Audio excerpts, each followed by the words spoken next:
Hello friends. मैं doctor आशीष अग्रावत मेरी channel live biochemistry में आप सभी का स्वागत करता हूं। दोस्तों, हाल में ही हमारे बॉलीवुड के दो सुपरस्टार इरफान खान जी और ऋषि कपूर जी का दुखद निधन हुआ है। और इरफान खान जी का निधन न्यूरो एंडोक्राइन ट्यूमर से हुआ था और ऋषि कपूर जी का ब्लड कैंसर से, ल्यूकेमिया से। तो मेरे अगले वीडियो में मैंने न्यूरो एंडोक्राइन ट्यूमर के बारे में आप सभी से बताया था, जिसका लिंक अभी जस्ट आप ऊपर भी आप देख सकते हो उसका लिंक। और आज की ये वीडियो में मैं ऋषि कपूर जी को जो ब्लड कैंसर था, बोन मेरो का जो कैंसर था, ल्यूकेमिया, उसके बारे में आप सभी से इंफॉर्मेशन शेयर करना चाहता हूँ। ये इंफॉर्मेशन इसलिए जरूरी है क्योंकि अगर ये कैंसर को आप अर्ली स्टेज में हम डिटेक्ट कर सके तो हम उसका इलाज कर सकते हैं, क्योंकि लेट स्टेज में वो कैंसर सेल जो है ग्रोथ करते रहते हैं और काफी सारे मात्रा में उसका लेवल बढ़ जाएगा और तब ट्रीटमेंट होना मुश्किल है। तो चलो दोस्तों, हम आज ब्लड कैंसर के बारे में जानते हैं। तो ये मेरा ट्रिब्यूट है ऋषि कपूर जी के लिए और इरफान खान जी के लिए। May his soul rest in peace, दोनों की आत्मा को शांति मिले, ऐसा हम प्रे करते हैं। तो हमारे prime minister Shri Narendra Modi sir ने उनके ऋषि कपूर जी के बारे में ट्वीट किया था जब उनकी निधन का समाचार आया तब, कि he was a power house of the talent, multi faceted, endearing and lively. काफी लाइवली थे, काफी हैप्पी जॉली थे और मल्टी टैलेंटेड और power house of the talent, काफी सारा टैलेंट उनमें था। और it is a big loss to the country, और उनको आत्मा को शांति दी। तो उनको जो कैंसर था वो था ब्लड कैंसर, जो उनको डायग्नोस हुआ था, जिसको कहते हैं ब्लड कैंसर। ये ब्लड कैंसर मेनली जो हमारी बॉडी में, जहाँ पे बोन मेरो, हड्डी के जो मज्जा भाग है हड्डी में, जैसे लॉन्ग बोन्स है, इसमें यहाँ पे बोन मेरो होते हैं, जहाँ पे ये हमारे ब्लड फॉर्मिंग सेल्स, अलग अलग टाइप के जो सेल है, जिसको हम न्यूट्रोफिल, इओसिनोफिल, बेजोफिल, लिम्फोसाइट, तो ये जो सेल है वो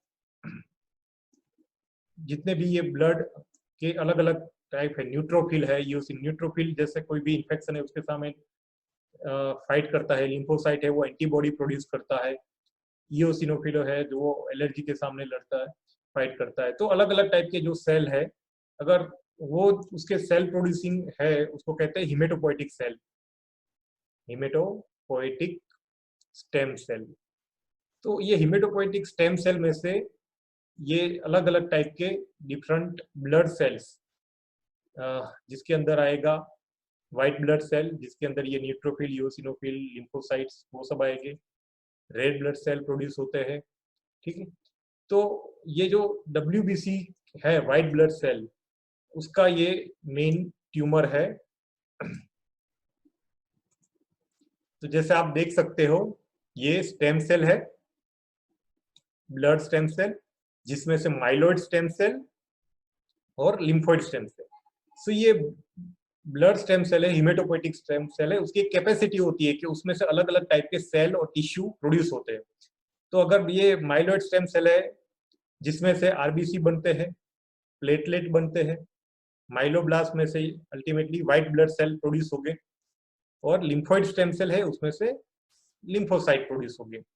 तो अगर कोई भी रीजन से अगर इसका ग्रोथ एकदम इंक्रीज होगा, तब जाके ये ब्लड के जो सेल्स है उसका लेवल हमारी बॉडी में काफी सारा इंक्रीज हो जाएगा।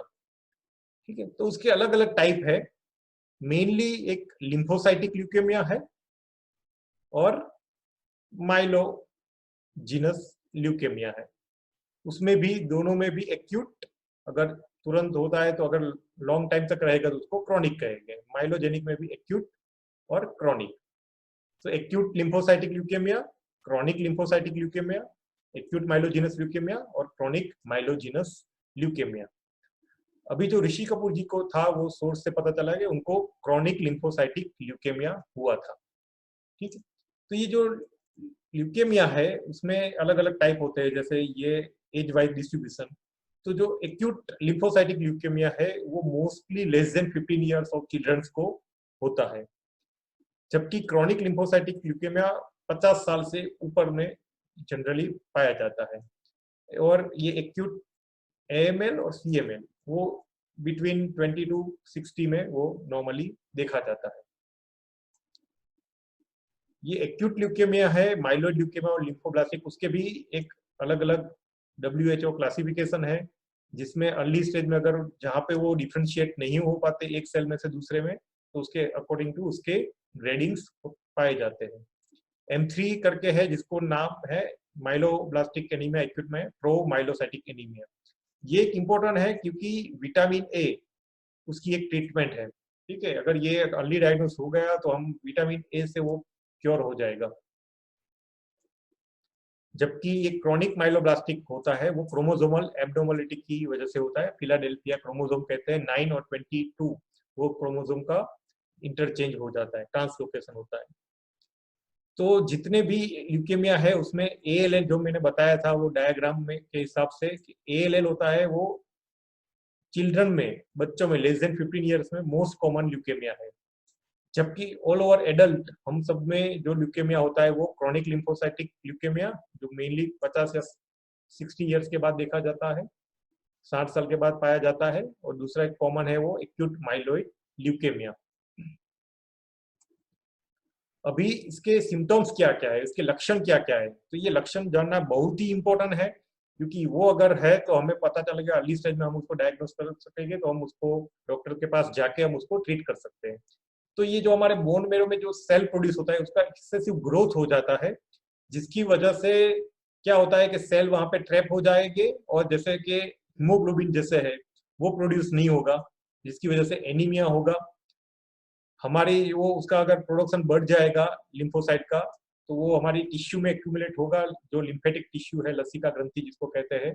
तो वहां पे लिम्फेडिनोपैथी मतलब हमें जो हमारी एक्जिला है वहां पे हमें गांठ लगेगी, नेक है वहां पे गांठ जैसे फील होगा। तो ये उसके सब सिम्टम्स है। उसमें प्लेटलेट का लेवल काफी बढ़ कम हो जाएगा। कई केस में प्लेटलेट का लेवल है वो इंक्रीज भी हो सकता है, लेकिन मोस्ट ऑफ द केसेस में प्लेटलेट का लेवल डिक्रीज होता है, जिसको थ्रोम्बोसाइटोपेनिया कहते हैं। तो प्लेटलेट का लेवल कम होगा तो पेशेंट को ब्लीडिंग होगा। उसके अलावा जो कॉमन ट्यूमर के सिम्टम्स है जैसे कि फीवर, एनोरेक्सिया मतलब भूख नहीं लगनी, थकान लगनी, ये थकान लगती है क्योंकि हीमोग्लोबिन का लेवल एकदम कम हो जाता है। ब्लीडिंग हो जाए क्योंकि प्लेटलेट का लेवल एकदम कम हो जाएगा। ठीक है, हीमोग्लोबिन का लेवल कम होगा तो पेलर दिखेगा हमें, एकदम फीका लगेगा शरीर, और बुखार आएगा और भूख नहीं लगेगी। ये कॉमन सिम्टम्स है। उसके अलावा बोन पेन, जैसे स्टर्नम है, लॉन्ग बोन है, जैसे पैर की जो हड्डी है, बड़ी हड्डी, वहां पे बोन टिपिकल पेन होगा। तो बोन पेन एक बहुत ही कॉमन फीचर है ये सभी ल्यूकेमिया का। बोन पेन मेनली स्टर्नम, हमारे जो छाती का जो हड्डी है सेंट्रल पे वहां पे, या लॉन्ग बोन से वहां पे पेन होगा। प्लस ये लिम्फेडेनोपैथी होगा तो उसको गांठ जैसा लगेगा। प्लस ये जो अलग अलग हीमोग्लोबिन नहीं प्रोड्यूस होता है जिसकी वजह से थकान लगेगी, भूख नहीं लगेगी, बुखार आएगा, फिर शरीर फीका लगेगा, ब्लीडिंग होगा प्लेटलेट कम होने की वजह से। तो ये सब अगर सिम्टम्स है तो हम ल्यूकेमिया को एक्सपेक्ट कर सकते हैं। ठीक है, तो सिम्टम्स जैसे मैंने बताया, एनीमिया मतलब थकान ज्यादा लगेगी, फीवर आएगा, बुखार आएगा, एनोरेक्सिया होगा, भूख नहीं लगेगी, बोन पेन होगा, हड्डी में दर्द होगा, गांठ जैसा लगेगा कोई भी भाग में। ठीक है, और प्लस अगर हम साइन एज अ डॉक्टर हम देखेंगे तो कई बार हिपेटो, लीवर उसका बड़ा हो जाएगा, हिपेटोमेगाली एंड स्प्लीनोमेगाली, स्प्लीन बड़ी हो जाएगी।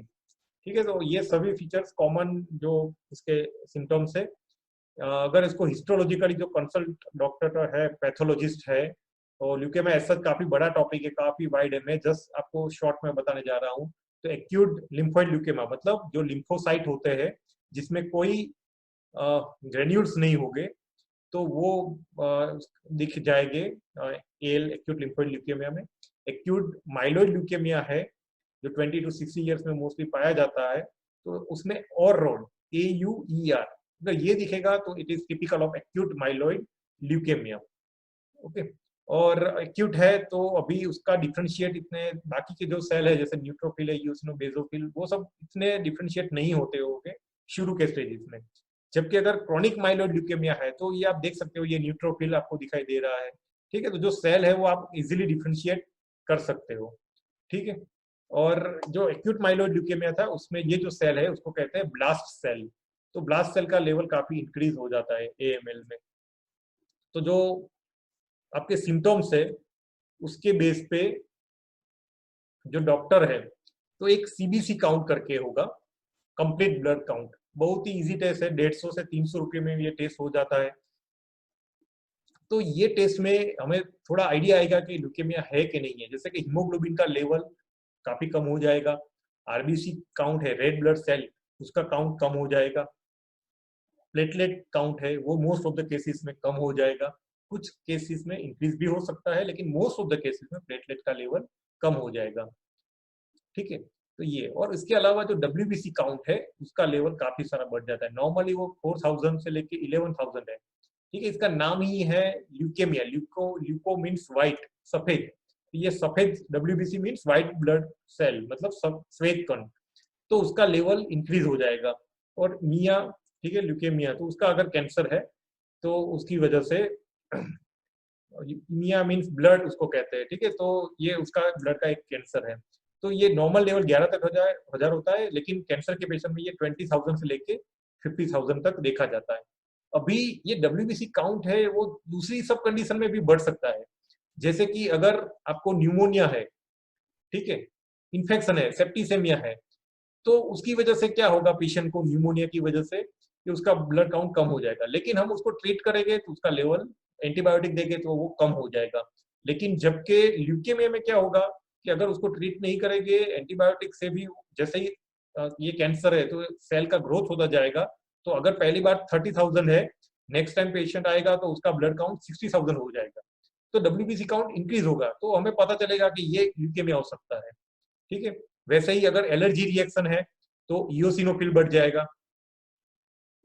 ठीक है, लेकिन हम एंटी एलर्जी देंगे तो वो ठीक, ड्रग देंगे तो वो ठीक हो जाएगा, जबकि ये जो ल्यूकेमिया होगा उसमें काउंट इंक्रीज होते जाएगी। वैसे ही अगर वायरल इन्फेक्शन है तो लिम्फोसाइट का लेवल बढ़ जाएगा। तो ये रिएक्टिव कंडीशन में WBC इंक्रीज हो जाएगा। लेकिन हम उसको डिफ्रेंशिएट कर सकते हैं ल्यूकेमिया से, कि ल्यूकेमिया में ये सब हम, इस सब को हम ट्रीट कर सके। वायरल इन्फेक्शन है अपने आप 10 दिन में काउंट ठीक हो जाएगा, लेकिन ल्यूकेमिया होगा तो काउंट नॉर्मल नहीं होगा, वो इंक्रीज होता जाएगा। तो increase WBC count is a specific feature of the leukaemia, right. तो ये सब फीचर, और प्लस जो पेरिफेरल स्मीयर है तो उसमें आप देख सकते हो ब्लास्ट सेल दिखेगा अगर एक्यूट माइलॉइड ल्यूकेमिया है, और AUAE और सेल दिखेगी एक्यूट माइलॉइड ल्यूकेमिया में। ठीक है, फिर क्रॉनिक लिम्फोइड ल्यूकेमिया है तो स्मज सेल दिखेगा, लिम्फोसाइट दिखेगा। अगर वेल डिफरेंशिएटेड नहीं है तो वो एक्यूट माइलॉइड ल्यूकेमिया होगा। क्रॉनिक माइलॉइड ल्यूकेमिया में सब न्यूट्रोफिल, इओसिनोफिल, बेसोफिल, मोनोसाइट सब इजीली डिफरेंशिएट आप देख सकोगे। ठीक है, तो ये सब डिफरेंशिएट पेरिफेरल स्मीयर में जो कंसल्टेंट डॉक्टर है वो पेरिफेरल स्मीयर और या बोन मेरो बायोप्सी लेके और उसको स्पेशलाइज FNAC वो सब से लेके उसको, FNAC से वो बोन मेरो में से लेके, बोन मेरो लेके उसको इन्वेस्टिगेट करके आप उसको डायग्नोज कर सकते हैं फ्लो साइटोमेट्री से। तो ये सब ब्लड इन्वेस्टिगेशन तो एकदम नॉर्मल से आपको आइडिया आएगा। फिर आप कंफर्म कौन सा टाइप का कैंसर है वो कंफर्म बोन मेरो बायोप्सी से हमें कंफर्म पता चल जाएगा। तो ये एक बेसिक इन्वेस्टिगेशन है CBC, जिससे हमें आइडिया आएगा कि पर्सन को ल्यूकेमिया है या नहीं। अभी बात करते हैं क्रॉनिक लिम्फोसाइटिक ल्यूकेमिया जो ऋषि कपूर जी को हुआ था। तो आप देख सकते हो कि मेल में ज्यादा होता है और बहुत ही रेयर है 35 के नीचे, मतलब 35 साल से उम्र ही ज्यादा होगी। एज के साथ उसके रिस्क बढ़ जाते हैं। मेनली ये 60 साल के बाद इसका कैंसर ये ज्यादा पाया जाता है।